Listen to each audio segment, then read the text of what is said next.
Hello everybody, welcome back to my channel, or welcome to my channel. I'm Love Life, but you can call me Lovey.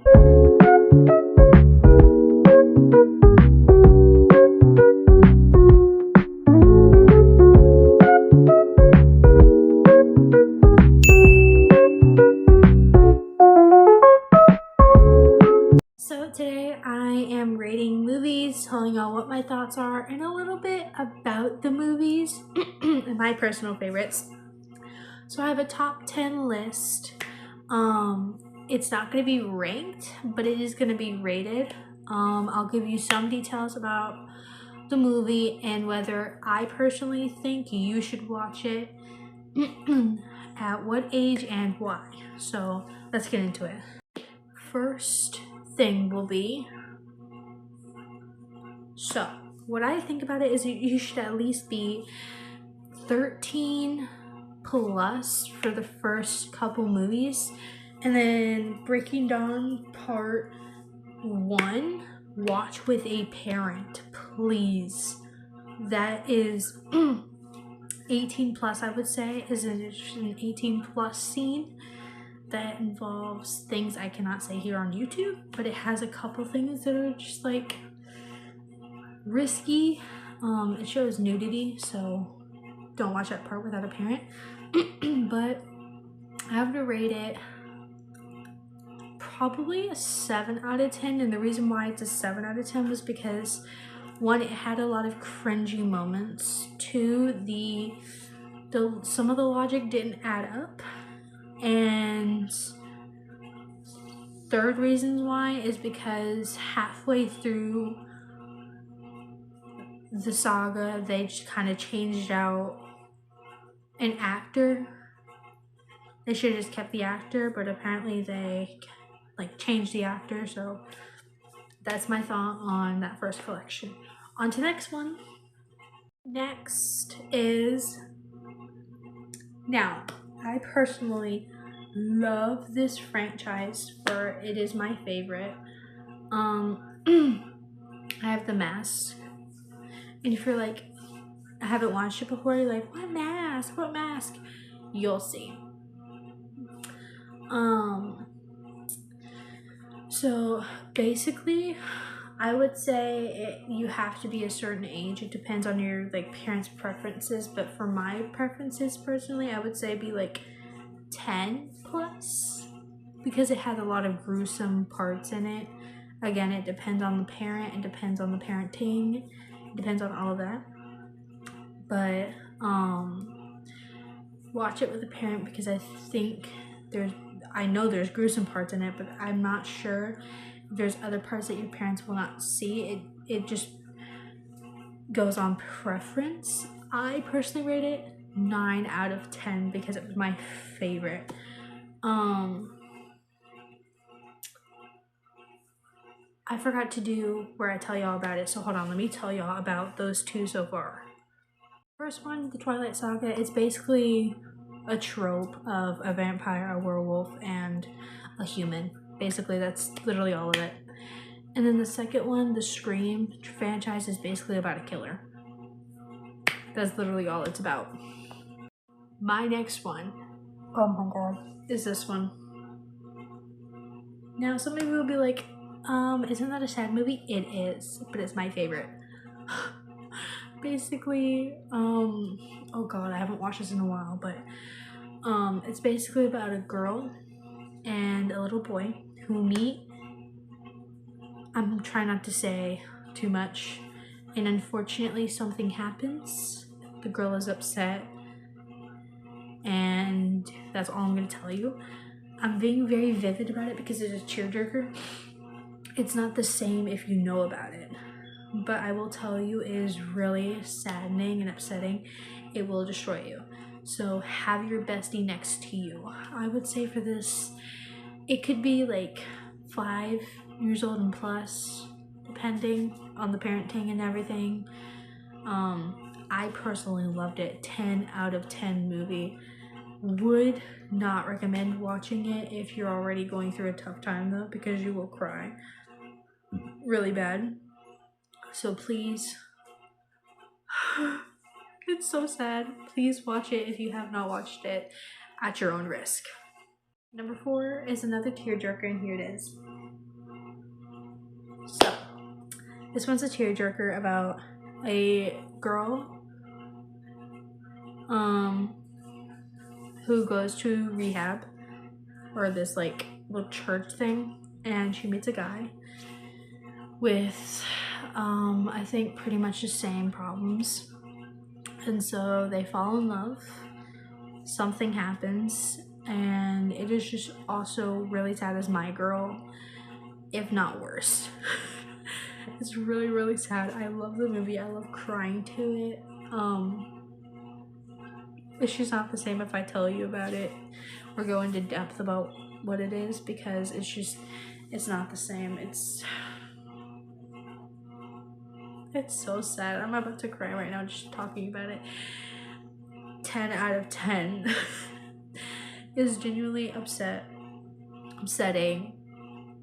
But yeah, I think you have to be at least 15 and up. I wasn't 15 and up when I watched it, but I also had my eyes covered, so there is an explicit scene in it. So have your parents watch it with you, or have someone who's older than you, if you're still a minor, watch it with you, just so you know where that explicit scene is, so you can cover your eyes. Next is the Five Nights at Freddy's movies, and if you're like, oh, they came up with movies? Yes, they did. The first one and the second one. They're going to come out with a third one, and unfortunately that's going to be their last movie, the third one, and they're going to stop. But they were pretty good. They were kind of like, they were really good, but they were also kind of like making it seem like it was this like diabolical thing that was like, oh my god, I'm gonna get on my knees and cry and worship it. No, it was really good though. It deserved a lot of hype, but not like people were like practically over exaggerating the thing. It was a really good movie for the FNAF fans, but it wasn't really all that. It was exciting to see a movie though of the FNAF, since we have been asking for it for years. So I give that one an 8 out of 10. It was amazing. Oh my goodness, it was amazing. Basically it's based off of the game Five Nights at Freddy's, and if you don't know Five Nights at Freddy's, go look it up. Yeah, so that's it. I forgot the age, so I think it should be around like maybe 12 plus, depending on the parents, because there is gory scenes in it. So yeah. Okay, next we have. So that movie is actually really good. So I can explain this one because I think practically everybody's seen this movie. Basically, it's where a guy from another family meets a woman, and they slowly connect, and then he goes out into the forest, and he falls, and he goes based off in an adventure, trying to get back to the real world. And when he comes back to the real world, and that's a cliffhanger, when he comes back to the real world, that we all will watch it. Because I know some of y'all won't watch it. I can't force y'all, but watch it, please. It's a really good movie. I rate it an 8 out of 10. I really like it. Yeah, I really like it. It's one of Tim Burton's best movies, I think, in my opinion. Adore the movie. I grew up on the movie, so it's just a really good movie. That's all I can say. Number 7 is another Tim Burton movie, and it is. I personally love this one. This has I can't remember if it has an explicit scene. That's why I forgot the last one. Corpse Bride. That one would be 13 and up, just so you can like recognize the thing. Anyways, we're talking about Edward Scissorhands. That one, I think it should be like 14 plus. Have a family member who's into that kind of stuff watch it with you, because I don't remember if there's an explicit scene in it, but I believe there is. And basically it's like this guy who has scissors for hands, literally a guy who's scissors in hands and falls in love with a girl. That's literally all I can tell you. You'll figure it out along the way, I can tell you that, and you won't regret it. You won't regret it at all. I rate it a 7 out of 10 just because it's not one of my favorites, but it's one of my favorites.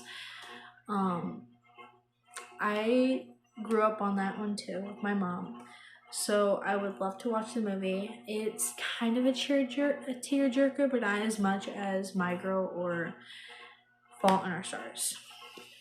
Next one is Beetlejuice. I like the first one, not the second one. The second one should have never been made, in my opinion. I think the first one was done over with. It's basically where this family moves into a house. It's this like city, like the thing of their city and everything, and they meet this guy named Beetlejuice. And if you said his name 3 times, he would be summoned and he would cause chaos. That's all I can tell you. I rate it about a 9 out of 10. I really like the first movie.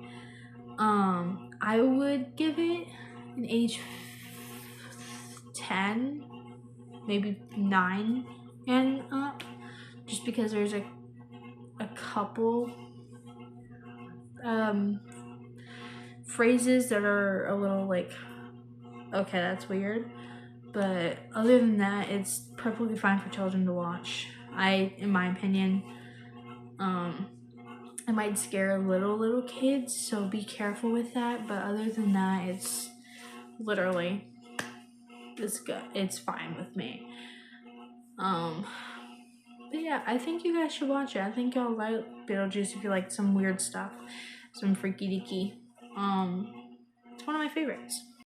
Number 9 is The Hot Chicks. Oh my Lanta, this was a funny movie.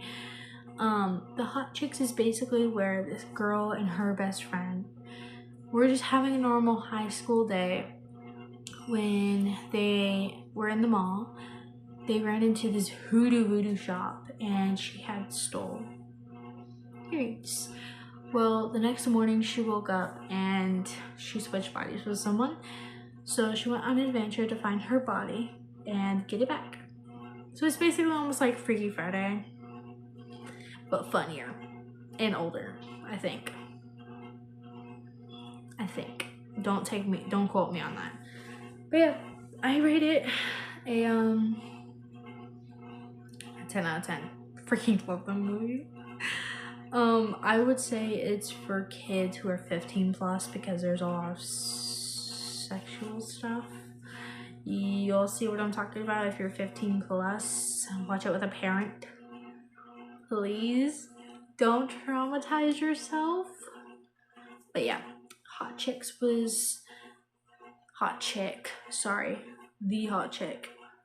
was a really good movie. I liked it. I watched it with my mom. Last but not least, oh, do I love that freaking series. It's a movie series, so Pitch Perfect is basically a group of singers competing and going through challenges and just a lot of exciting stuff. So it's basically like a singing movie. Basically, that's how I can describe it best. I don't really know how to describe it. I would, for some of the explicit stuff, not really explicit, but explicit to some parents, 12 plus, depending on the parenting. I give it a solid, like, if I haven't rated it yet, I give it a solid 9 out of 10. Solid 9 out of 10. I personally liked it because I like music and I like just, discovering that kind of stuff. So it was pretty good. There is some sexist jokes here and there, and sexual jokes here and there, and middle finger, and yeah, it has some scenes where it's like questionable, so it's like PG-13 rated R kind of thing.